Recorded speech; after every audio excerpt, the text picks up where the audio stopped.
C'est le début d'une nouvelle ère en astronomie. Pour la première fois, des scientifiques observent des particules fantômes dont l'origine se situe en dehors du système solaire et même de notre galaxie.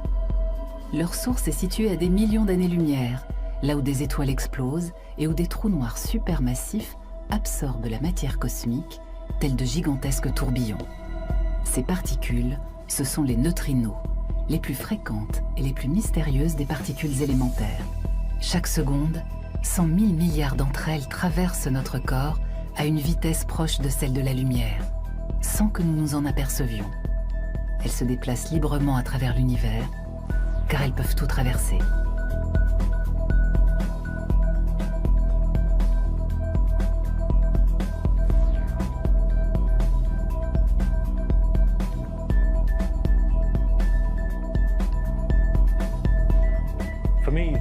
Le neutrino est ce qui se rapproche le plus du rien.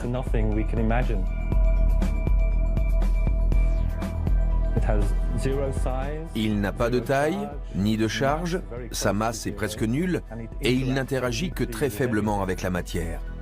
Mais pourtant, le neutrino n'est pas rien. Il pourrait même être la clé de l'univers. Pour les astrophysiciens, l'univers est un gigantesque laboratoire, encore largement inexploré. La matière dont sont constituées les étoiles, les planètes, les nuages de gaz cosmique et l'homme ne représente que 5% du cosmos. Les 95% restants demeurent un mystère que les yeux humains seuls sont inaptes à percer. S'ils veulent comprendre les phénomènes extrêmes à l'œuvre dans le cosmos, les physiciens doivent pouvoir compter sur des instruments autrement plus sophistiqués. Si les théories abondent, les données restent très insuffisantes. Ce ne sont pas n'importe quels neutrinos, mais des neutrinos de haute énergie, porteurs d'un message. Ce sont des messagers. Ils portent la signature des objets qui les ont générés en libérant des quantités d'énergie formidables, bien plus importantes que celles émises par le Soleil. Nous observons par exemple des neutrinos issus des processus de destruction de la matière noire. Les neutrinos pourraient nous éclairer sur la nature de la matière noire.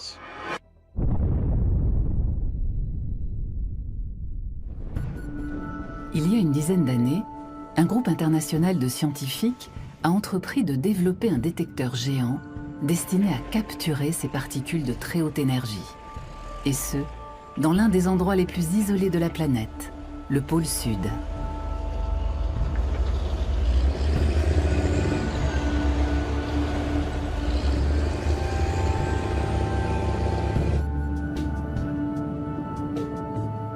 Dans les profondeurs de la glace, les scientifiques recherchent des flashs lumineux issus des très rares interactions des neutrinos avec la matière. À partir d'une station de forage mobile, l'équipe a creusé dans la calotte antarctique de nombreux puits de plusieurs kilomètres de profondeur. La glace pure et épaisse offre au détecteur d'1 kilomètre cube de volume un espace suffisant et des conditions idéales. Une perforatrice à injection d'eau chaude, entraînée par son propre poids dans la neige fondue, trace un chemin dans la glace cristalline. La couche supérieure est constituée d'une masse neigeuse. La transformation de cristaux de neige gracile en glace compacte et transparente s'effectue au fur et à mesure que les couches s'accumulent sur plusieurs milliers d'années. Le névé, masse de neige durcie, constitue l'étape intermédiaire. La pression exercée par la neige située au-dessus finit par chasser l'air du névé, qui devient de plus en plus compact et dense, jusqu'à se transformer en glace ayant évacué tout air.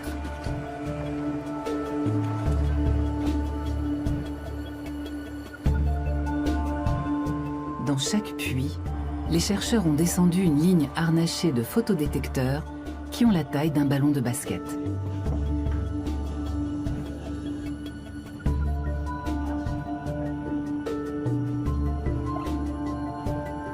Le puits, creusé jusqu'à 2500 mètres de profondeur, gèle et se referme en un seul jour.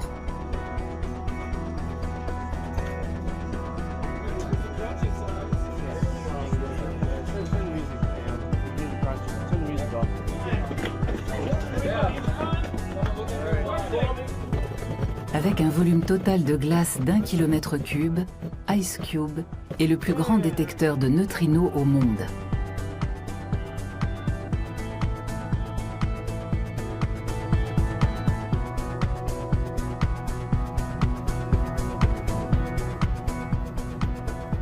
Enfouis dans les profondeurs obscures de la glace, des milliers de photodétecteurs ultrasensibles guettent des traces lumineuses, aussi ténues que longues, résultat de la collision entre un neutrino et un atome de glace. En 2013, les scientifiques d'IceCube ont observé ces fameux signaux lumineux pour la première fois.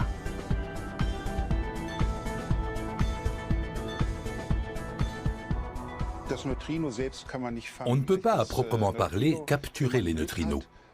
En revanche, on peut détecter les particules secondaires issues des interactions des neutrinos avec des noyaux atomiques. Certaines d'entre elles se déplacent sur plusieurs centaines de mètres, voire plusieurs kilomètres, en ligne droite à travers la matière.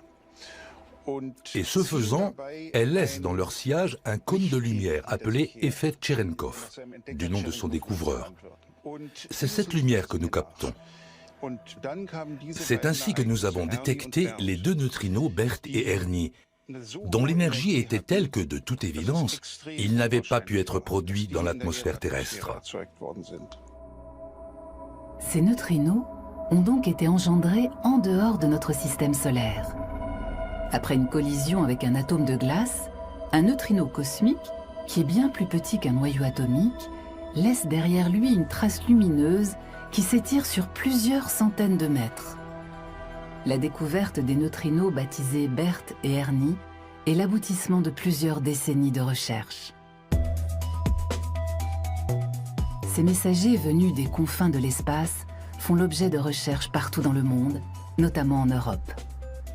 Rendez-vous à l'Institut de biologie marine Michel Pacha, construit à la fin du XIXe siècle et qui doit son nom à son mécène. Il abrite la station terrestre d'Antares, un détecteur de neutrinos immergé au large de la Seine-sur-Mer, première étape d'un programme qui doit se déployer sur plusieurs sites en Méditerranée.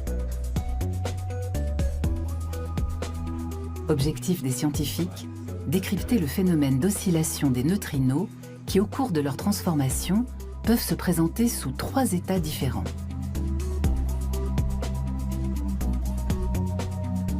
Le petit prototype du télescope sous-marin Antares traque les minuscules traînées lumineuses caractéristiques du passage de neutrinos. D'ici quelques années, un télescope géant devrait voir le jour, KM3net, dont le volume total sera de plusieurs kilomètres cubes. Chaque case correspond à une ligne de détection. Les croix représentent l'endroit et l'heure auquel le photon a été détecté. Sur ce graphique, on peut voir, avec le temps qui défile, le taux de comptage des modules optiques. La principale source de lumière que nous détectons est celle de la radioactivité naturelle du sel, du potassium 40, un isotope qui émet de petites particules lumineuses. Cette lumière est due en majeure partie à la radioactivité naturelle.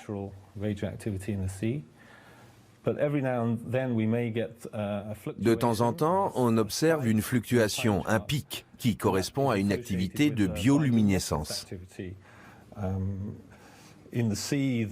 Certains organismes marins sont capables d'émettre leur propre lumière par bioluminescence.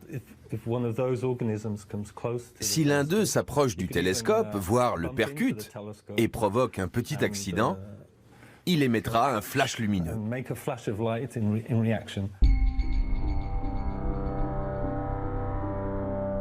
Nous avons étudié les corrélations entre la quantité de bioluminescence reçue et les paramètres physiques de l'océan, enfin de la mer Méditerranée, qui est comme un petit océan.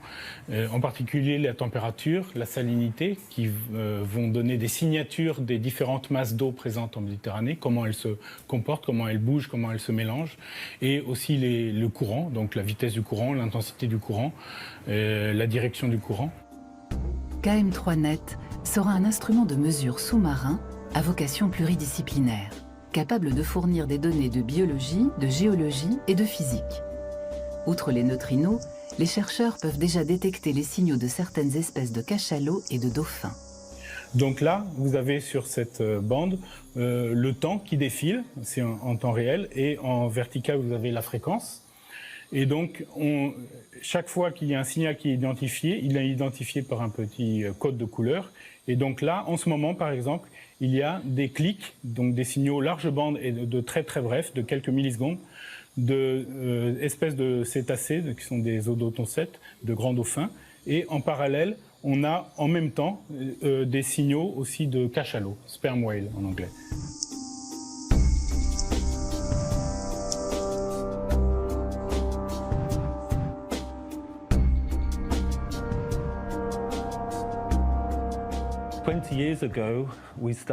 Le développement du télescope Antares remonte à 20 ans. Nous avons mis du temps à construire des infrastructures sous-marines adaptées à une telle profondeur. Antares est doté de 12 lignes de détection. Le projet que nous poursuivons actuellement, KM3Net, en comprendra plusieurs centaines. Cela augmentera sensiblement les chances de détecter des neutrinos sans qu'il y ait d'ambiguïté sur leur origine cosmique. Ces neutrinos nous entourent en permanence. Si nous ignorons leur provenance, nous savons en revanche que leur énergie est 1000 fois plus élevée que celle des particules qui se trouvent dans le plus grand accélérateur de particules du monde, le LHC de Genève. La source de neutrinos la plus banale, c'est nous-mêmes. Notre corps contient du potassium. Parmi ces isotopes, il y a le potassium 40. Or, la désintégration bêta du potassium 40 s'accompagne d'une émission de neutrinos. Notre corps en émet 4 à 5 000 par seconde. Mais les neutrinos les plus importants pour nous sont les neutrinos solaires, dont on a déjà démontré l'existence. Il faut savoir que chaque ongle est traversé à chaque seconde par 60 milliards de neutrinos solaires. Peu importe que l'on soit face au Soleil, qu'on lui tourne le dos ou qu'on se trouve au fin fond d'une caverne, 60 milliards de neutrinos. En son centre, le Soleil brûle de l'hydrogène à 15 millions de degrés Celsius. Outre des particules de lumière, ou photons, ce processus produit des neutrinos. La lumière visible pour l'homme met des centaines de milliers d'années à sortir du noyau solaire très dense. Les neutrinos, en revanche, parviennent à se dégager aussitôt. 8 minutes après leur apparition, ils arrivent sur Terre. Mais ce sont des neutrinos de basse énergie. Nous cherchons des neutrinos issus de processus tout autres, qui sont non pas issus de réactions nucléaires, mais de réactions d'accélération. La version cosmique, en somme, de l'accélérateur de particules de Genève, en beaucoup plus énergétique. Nous espérons que les neutrinos nous fourniront des informations impossibles à obtenir par d'autres moyens.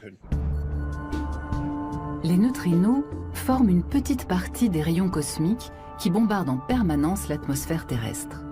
Ces rayons sont connus depuis une centaine d'années, mais où et comment ces particules apparaissent, nul ne le sait. Une certitude, il s'agit d'un rayonnement de particules de haute énergie, composées principalement de protons et de noyaux atomiques. Les particules chargées sont déviées par les champs magnétiques cosmiques. Elles font des méandres dans l'espace. C'est-à-dire qu'elles peuvent venir d'ici et au terme de leur trajectoire arriver sur Terre par le côté opposé. D'où l'impossibilité de déterminer la direction dont elles proviennent. Nous avons donc besoin de particules neutres qui ne sont pas déviées.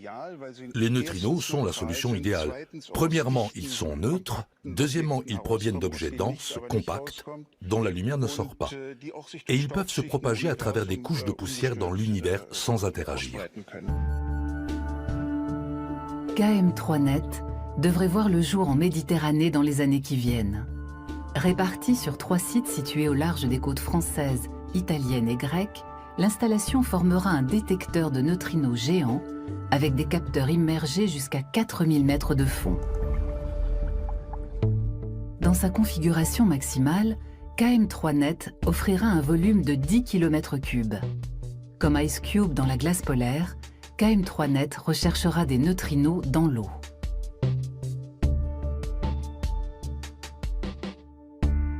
Mais la mer n'est pas la glace, et les difficultés de conception et de construction y sont d'un tout autre ordre.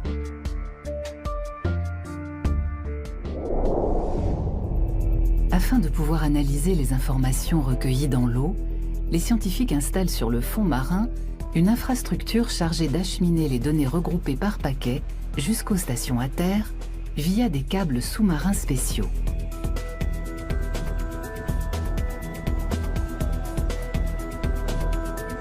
À l'aide d'un engin baptisé Worm, les ingénieurs procèdent à l'ensouillage.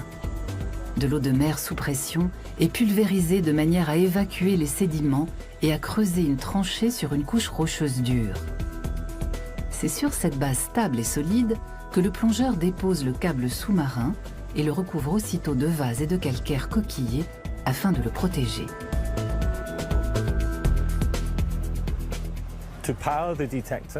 Pour alimenter le détecteur et transférer les données jusqu'à terre, nous utilisons un câble sous-marin de télécommunication. La transmission des données s'effectue par fibre optique. Le câble du KM3net est équipé de 36 fibres optiques. Pour qu'il soit protégé des éventuels dégâts causés par les ancres des bateaux, le câble est doté d'une double armature d'acier, une couche interne et une couche externe plus épaisse, mais seulement au voisinage des côtes. Ensuite, une armature simple suffit. Et en pleine mer, au-delà de 1000 mètres de fond, le câble n'a pas besoin de protection supplémentaire. La gaine en polyéthylène suffit.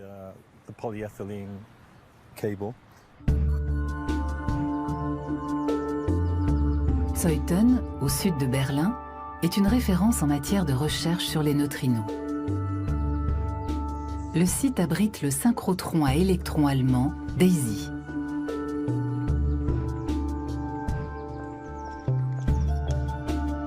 C'est ici qu'un groupe de physiciens des particules a développé les capteurs qui équipent Ice Cube au pôle sud.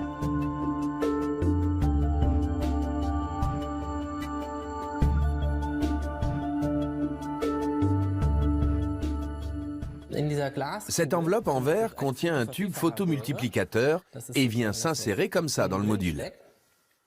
Ce tube est très sensible à la lumière. Dès qu'un photon percute la paroi, un seul photon, il se produit un tout petit signal électrique. On peut lire ce signal électrique grâce à l'électronique que l'on voit ici. Je vais vous montrer. Ça, c'est la boule de verre qui protège les capteurs de la pression dans les profondeurs de la glace. L'électronique amplifie le minuscule courant électrique, le numérise et envoie le signal numérisé à la surface. Des milliers de capteurs synchronisés mesurent le moment exact et l'intensité des flashs lumineux, puis transmettent l'information.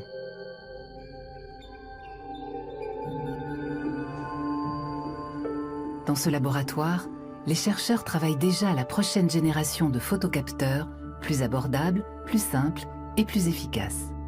Parmi les pistes, acheminer la lumière Cherenkov via des tubes enrobés. Objectif, trouver la fameuse lumière ultraviolette. Le post-doctorant Jacob van Zanten se prépare à sa première mission dans le pôle Sud. La première condition, c'est d'être en très bonne santé. Un examen médical complet est requis. Une fois qu'on a reçu le feu vert pour partir, on se rend d'abord en Nouvelle-Zélande, à Christchurch, dans le sud de l'île. On reste quelques jours sur place, jusqu'à ce que les conditions météo soient bonnes. Le vol jusqu'aux côtes antarctiques dure 8 heures. Il peut y avoir quelques jours d'attente avant de prendre un vol pour le pôle Sud qui dure 1h30. Je travaille depuis longtemps sur Ice Cube, mais je ne suis encore jamais allé sur le terrain. Je suis d'autant plus content que je vais là où peu de gens ont eu la chance d'aller.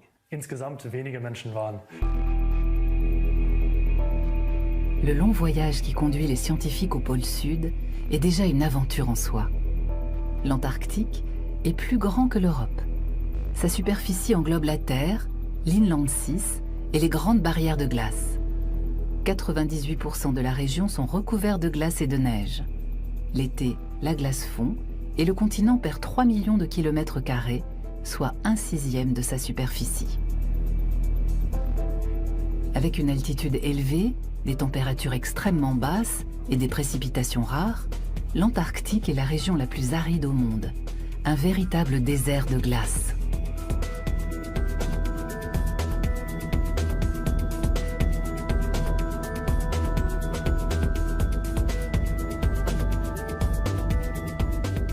Il faut plusieurs jours à Jacob Van Zanten pour atteindre l'Antarctique. La dernière étape de ce voyage aux confins du continent s'effectue à bord d'un avion de ravitaillement de l'armée américaine. L'atterrissage a lieu à 3000 mètres d'altitude, sur la calotte glaciaire. C'est l'été, la haute saison pour les scientifiques qui ne viennent en Antarctique qu'à cette période de l'année. L'hiver, seule une petite équipe chargée du fonctionnement du détecteur reste sur place, affrontant le froid glacial et l'obscurité. Tous les voyageurs sont soulagés et heureux de parvenir enfin à destination. Mais dès l'arrivée, certains sont pris du mal de l'altitude. Il leur faudra quelques jours pour s'acclimater.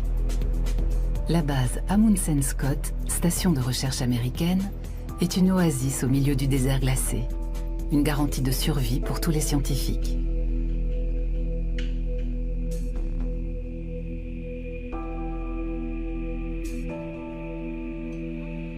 La station peut accueillir plusieurs centaines de personnes. Son infrastructure est simple et fonctionnelle.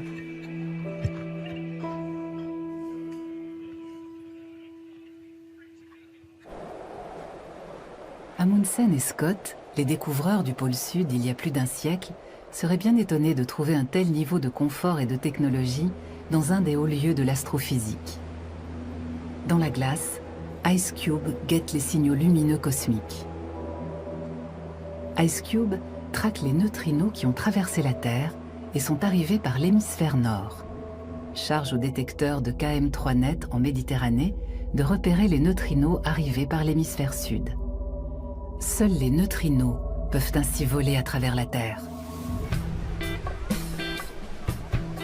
Catane, en Sicile.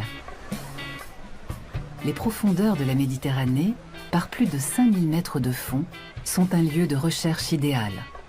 Au large de l'île italienne, un groupe de chercheurs européens veut ancrer sur le fond marin le premier élément du détecteur de neutrinos.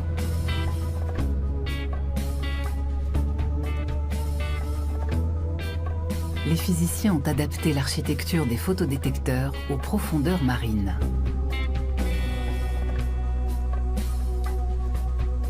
Pression de l'eau, salinité et courant sont autant de défis pour les chercheurs qui doivent protéger une électronique sensible tout en garantissant à chaque instant les mesures les plus précises.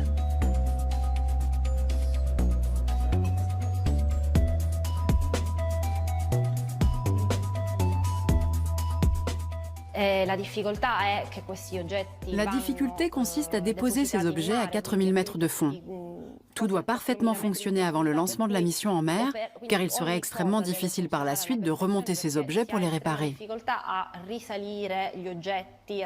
La production prend beaucoup de temps et plusieurs séries d'essais sont nécessaires avant que les modules optiques soient prêts à être immergés. Les chercheurs doivent protéger les instruments de la forte pression de l'eau et de sa salinité.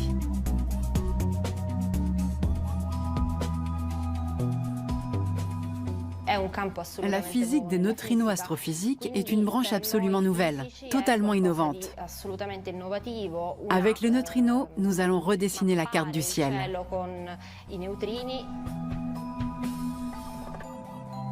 Les physiciennes enregistrent les capteurs pour pouvoir plus tard affecter précisément les données reçues.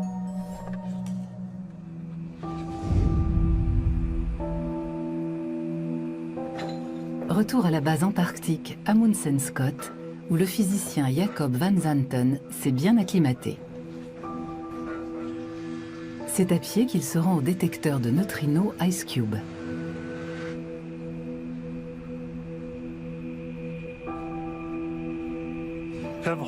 Nous avons aujourd'hui un temps splendide. Presque pas de vent, moins 30 degrés, un soleil radieux. La station est à environ 500 mètres derrière moi. Il me reste 500 mètres à parcourir jusqu'au laboratoire d'IceCube, où je vais vérifier comment va notre détecteur.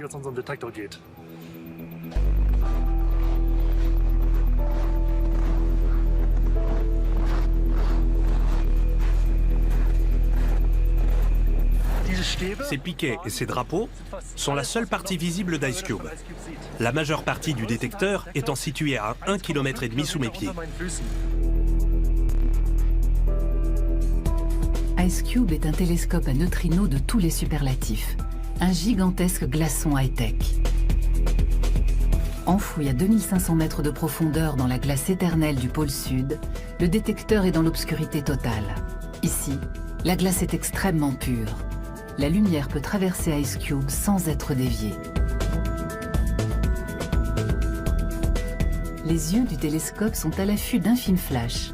5200 photodétecteurs guettent les sillages lumineux laissés par les particules qui peuvent atteindre plusieurs centaines de mètres.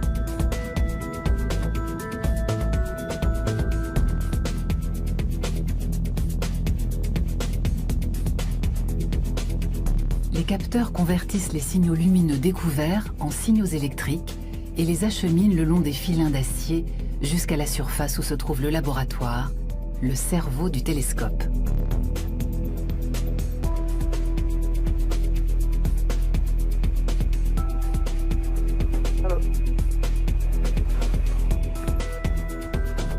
Le laboratoire est déjà doté d'un premier centre de calcul.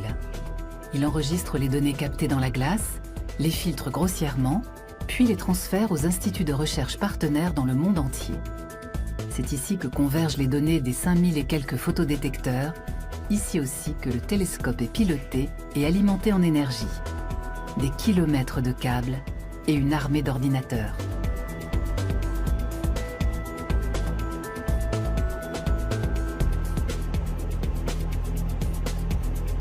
Au sein du laboratoire, une petite équipe s'occupe de la maintenance électronique, de jour comme de nuit.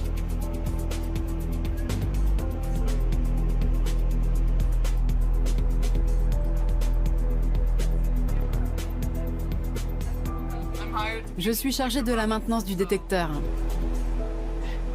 Quel que soit le problème, c'est à moi de le résoudre.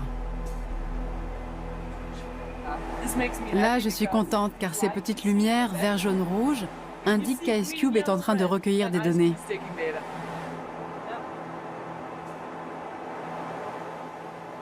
C'est beau, non? Très photogénique. Je prends beaucoup de photos des câbles et du reste. Pour entretenir le détecteur, quelques scientifiques restent sur place pendant la saison hivernale. Il fait alors moins 70 degrés et la nuit est permanente. Le soleil demeure sous l'horizon et seule la lune est visible. L'occasion d'observer les aurores polaires, fruit de l'interaction entre le champ magnétique terrestre et les vents solaires chargés électriquement, déviés vers les pôles.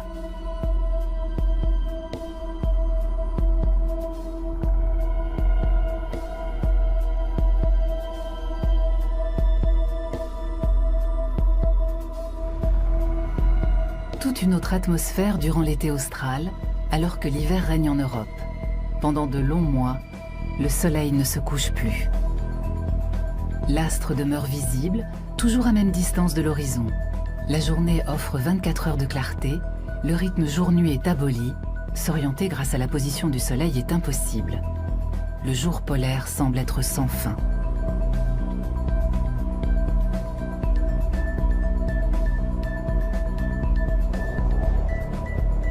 La mission de Jacob Van Zanten dans l'Antarctique, auprès du détecteur high-tech, doit durer 10 jours.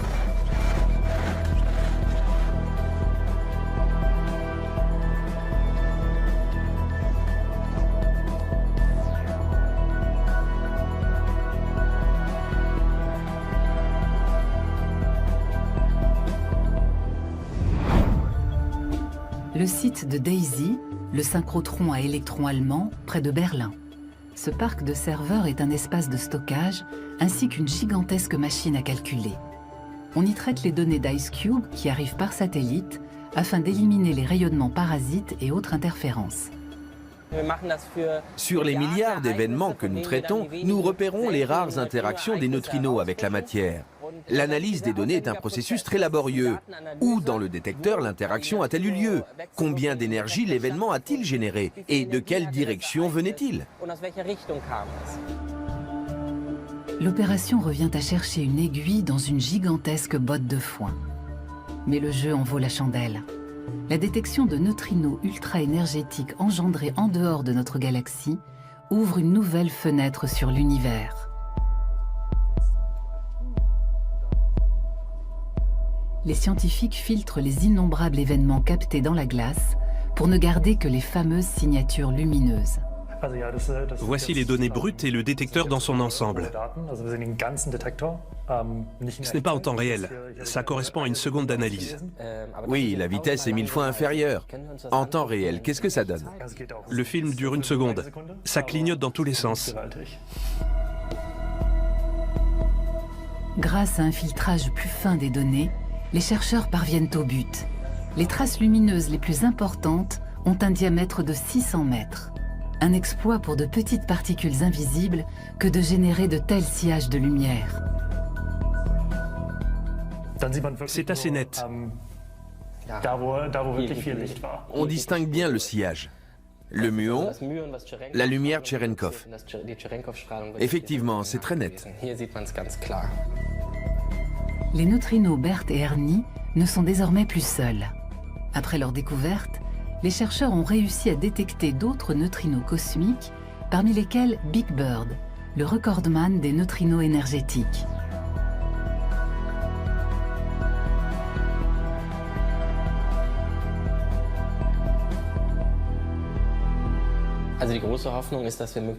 Notre grand espoir est de pouvoir identifier le plus vite possible les sources des neutrinos ultra-énergétiques. Comment les rayons cosmiques sont-ils produits? Comment sont-ils accélérés? De quelle nature sont les accélérateurs cosmiques? J'espère ne pas passer le reste de ma vie à plancher sur ces questions, mais plus vite j'y répondrai et mieux ce sera. Le grand planétarium Zeiss à Berlin.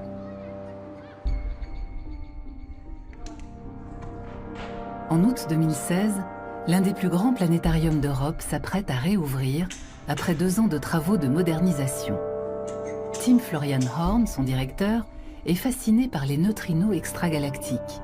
Présenté sous la voûte, un film d'animation sur les neutrinos est l'un de ses projets.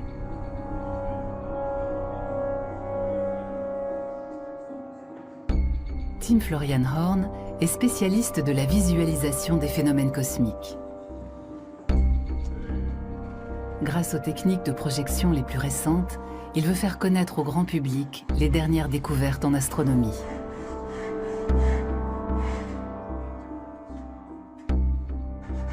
Il définit le planétarium comme un théâtre moderne de la science. Tout l'intérêt est de vulgariser les dernières découvertes, les montrer. Le meilleur moyen de donner à comprendre les neutrinos est de présenter leur voyage à travers le cosmos. La voûte du planétarium est très bien adaptée pour ça, dans la mesure où elle fournit au public les ordres de grandeur de l'univers.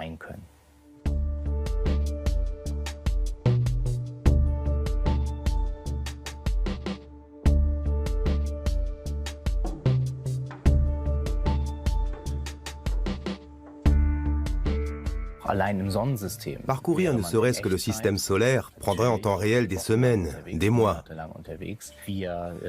Dans ce film où nous serons embarqués, nous nous affranchirons des lois de la nature. Nous nous déplacerons à la vitesse de la lumière, alors qu'en réalité, nous serions pulvérisés. Nous pourrons voir les autres galaxies, alors que l'œil humain ne serait pas capable de percevoir l'univers en dehors de la Voie lactée. En tout cas, pas de capter la lumière et les photons. Il y a donc un équilibre à trouver entre l'exactitude scientifique et la vulgarisation. La diffusion du savoir scientifique auprès du plus grand nombre demande quelques concessions. Nous sommes en quelque sorte un bureau de traduction pour la science. Pour concevoir le film sur les neutrinos, le directeur a rendez-vous avec un graphiste et le physicien des astroparticules Christian Spiering dans un studio d'animation de Babelsberg à Potsdam.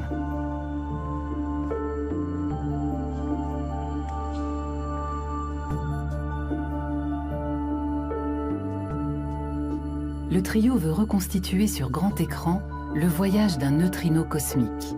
Objectif, donner à voir et à comprendre auprès d'un large public cette petite particule insaisissable. Aucun des trois ne sait à quoi ressemble un neutrino.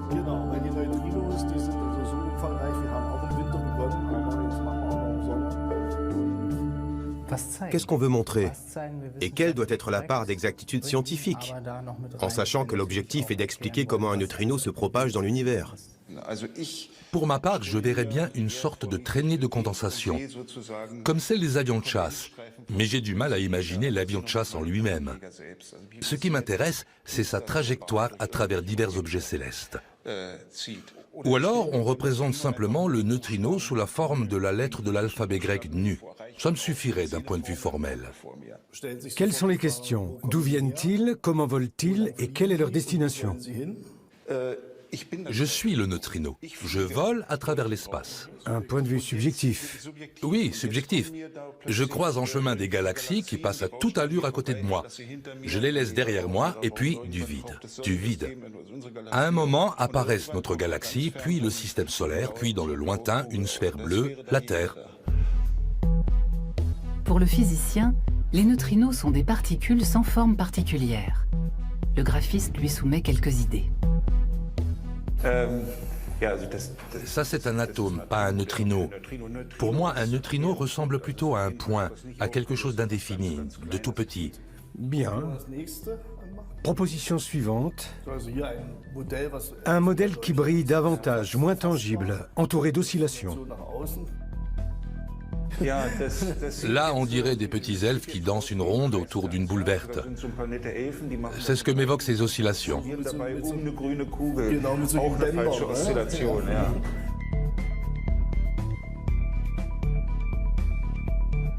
Sinon, autre piste intéressante, une image floue.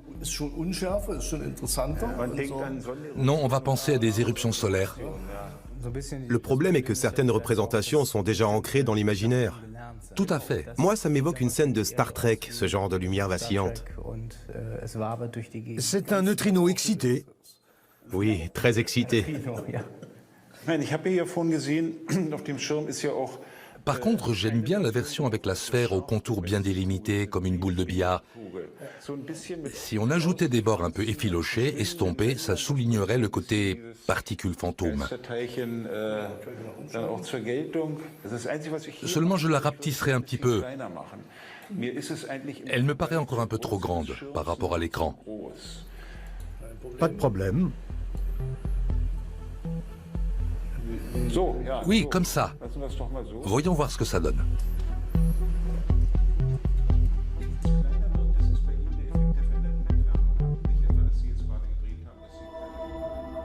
Au Centre de physique des particules de Marseille, le groupe de chercheurs français se prépare à installer la première chaîne de détecteurs du KM3net.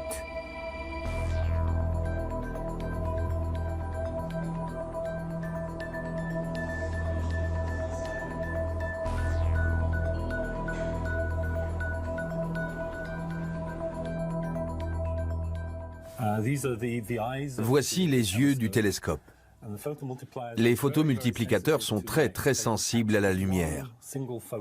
Ils peuvent détecter un seul photon. En comparaison, l'œil humain a besoin d'environ 7 photons pour percevoir quelque chose. Ces instruments sont donc beaucoup plus sensibles que l'œil humain. Nous avons besoin de mesurer la position d'arrivée du photon sur le détecteur au centimètre près. Mais évidemment, au fond de la mer, avec les courants marins, tout a tendance à bouger légèrement.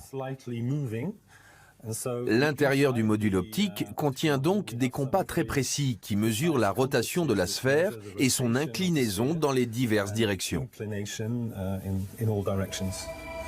La collision dans le détecteur d'un neutrino avec un noyau atomique produit un muon. Le muon émet de la lumière et active les capteurs le long de sa trajectoire. Les chercheurs peuvent, à partir de l'angle de cette trajectoire, déterminer le point de départ dans le ciel du neutrino incident. La quantité de lumière que nous détectons dans le télescope dépend de l'énergie du neutrino. Si un neutrino de basse énergie interagit, il n'y aura pas beaucoup de lumière, tandis que s'il s'agit d'un neutrino de très haute énergie, le détecteur va s'illuminer comme un sapin de Noël. KM3net sera un gigantesque détecteur sous-marin, le pendant d'IceCube pour l'hémisphère nord.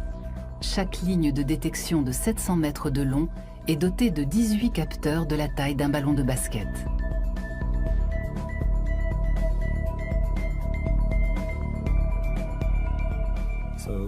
Si l'on pouvait marcher sur le fond marin au milieu de cette forêt de détecteurs, on aurait droit à un spectacle impressionnant. Le télescope n'est pas immobile, il est entraîné par le courant marin. C'est pourquoi chaque capteur doit réévaluer continuellement sa position. Ainsi seulement les chercheurs peuvent calculer la direction des neutrinos.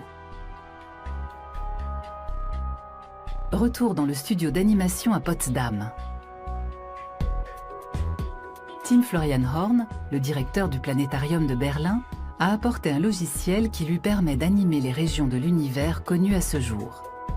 L'équipe essaie de reconstituer la trajectoire d'un neutrino de sa source dans les confins du cosmos jusqu'à la Terre.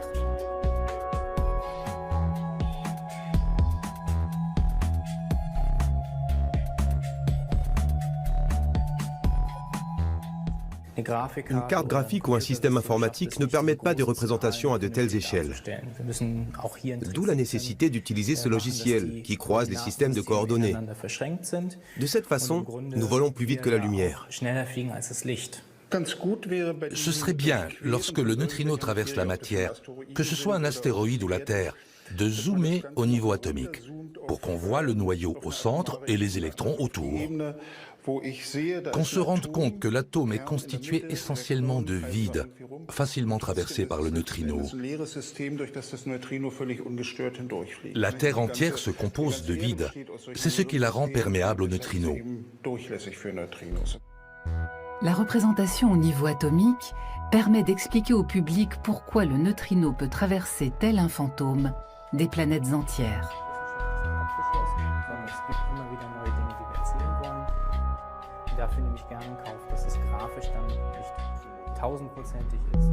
À Marseille, les scientifiques préparent le transport d'une ligne de détecteurs. Alors là, ce qu'on a, c'est la structure qui sert à déployer les lignes de KM3net. Donc les lignes de KM3net dans la configuration opérationnelle sont des lignes qui s'étendent en verticale, en partant du fond sous-marin jusqu'à 800 mètres de haut pour la configuration haute énergie et 200 mètres de haut pour notre configuration ici en France. Mais avant de déployer, pour déployer cette structure en verticale, on enroule d'abord la ligne qui est une ligne souple. On enroule d'abord la ligne sur cette structure qui est sphérique. Chaque action est minutieusement planifiée et testée plusieurs fois. La ligne équipée de détecteurs est enroulée dans une grande structure sphérique. Pour l'alimentation et la fixation sur le fond marin, l'équipe a mis au point une encre spéciale.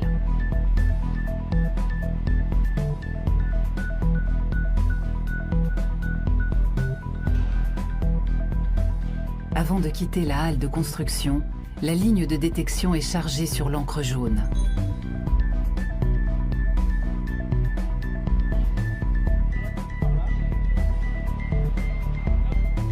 L'heure du départ est arrivée. L'encre et la structure de déploiement partent en camion jusqu'au navire de recherche. Celui-ci met le cap à 40 km au large des côtes méditerranéennes. Cette nuit, l'équipe doit déposer la première ligne de KM3net sur le plancher marin par 3500 mètres de fond.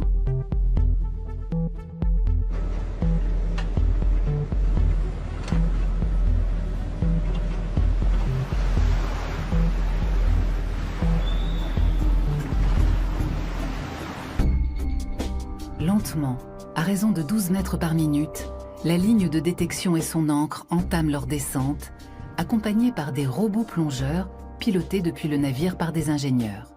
Au bout de 4h30, le duo atteint le fond marin. Les bras robotisés câblent l'ancre avec l'infrastructure déjà en place, chargée de l'alimentation en énergie et du transfert des données à terre.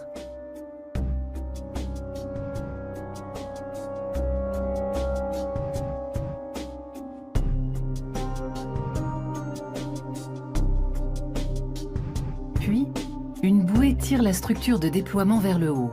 La ligne de détection quitte son ancre métallique et, telle une pelote de laine, se déroule à la verticale, égrénant ses photodétecteurs selon une position prédéfinie.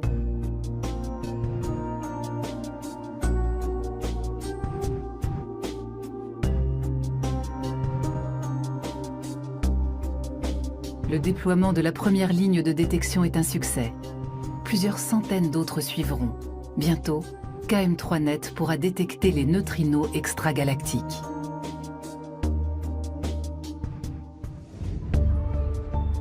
Soir d'avant-première au Planétarium de Berlin.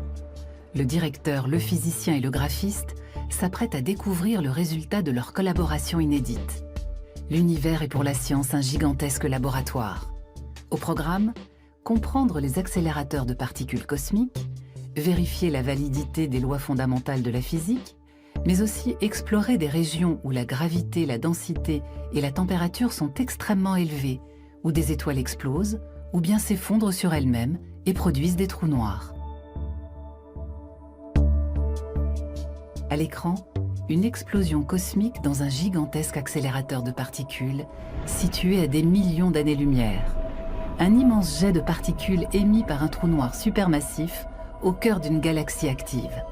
Ces jets peuvent parcourir plusieurs centaines de milliers d'années-lumière dans l'espace intergalactique. Ils accélèrent les particules cosmiques et produisent ainsi des neutrinos. Le neutrino se déplace à une vitesse légèrement inférieure à celle de la lumière. De charge électrique nulle et de masse presque nulle, il n'est ni freiné ni dévié de sa trajectoire par les autres particules. Ce passe-muraille peut ainsi tout traverser sans risque de collision. Les atomes, dont est aussi formé notre corps, sont composés à plus de 99,99% de vide. Entre le noyau atomique au centre et les électrons autour, il y a énormément d'espace pour le neutrino et rien d'autre qu'un champ électrique. Contrairement à la plupart des autres particules, le neutrino n'est sensible à aucune force électrique. Pour être arrêté dans sa course, il doit percuter directement un noyau d'atomes.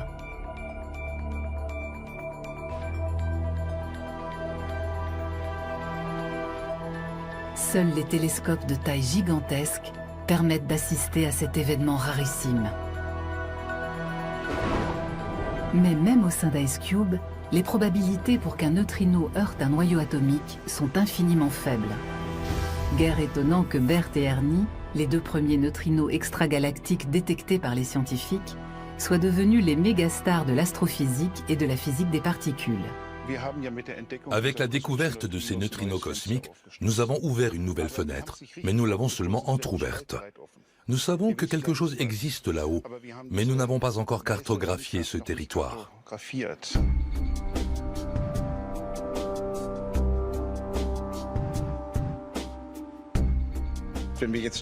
Si nous arrivons à trouver d'autres particules de ce type et à remonter jusqu'à leur source, alors nous pourrons reconstituer le puzzle. Et nous saurons enfin expliquer les mécanismes les plus tumultueux du cosmos. La physique moderne a montré que le comportement des particules élémentaires, c'est-à-dire l'infiniment petit, et le développement de l'univers, l'infiniment grand, sont intimement liés. Les scientifiques tentent de repousser encore les frontières de la physique avec des modèles et des théories que les neutrinos pourront étayer.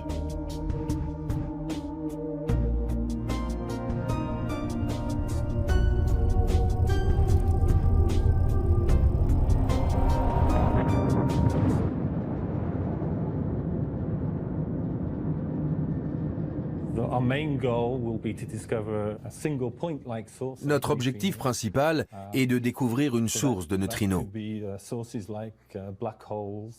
Ça pourrait être des trous noirs accrétant de la matière, des collisions de trous noirs ou des explosions de supernovas. Pour pouvoir confirmer cette source, nous avons besoin d'environ 10 neutrinos provenant de cette même source.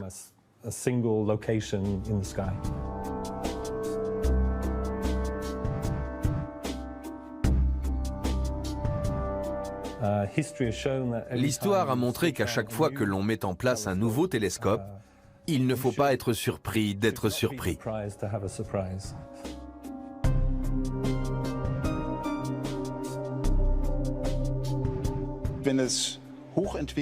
S'il existe dans le cosmos des civilisations hautement développées, peut-être n'ont-elles pas envie d'être écoutées par des civilisations moins développées telles que la nôtre.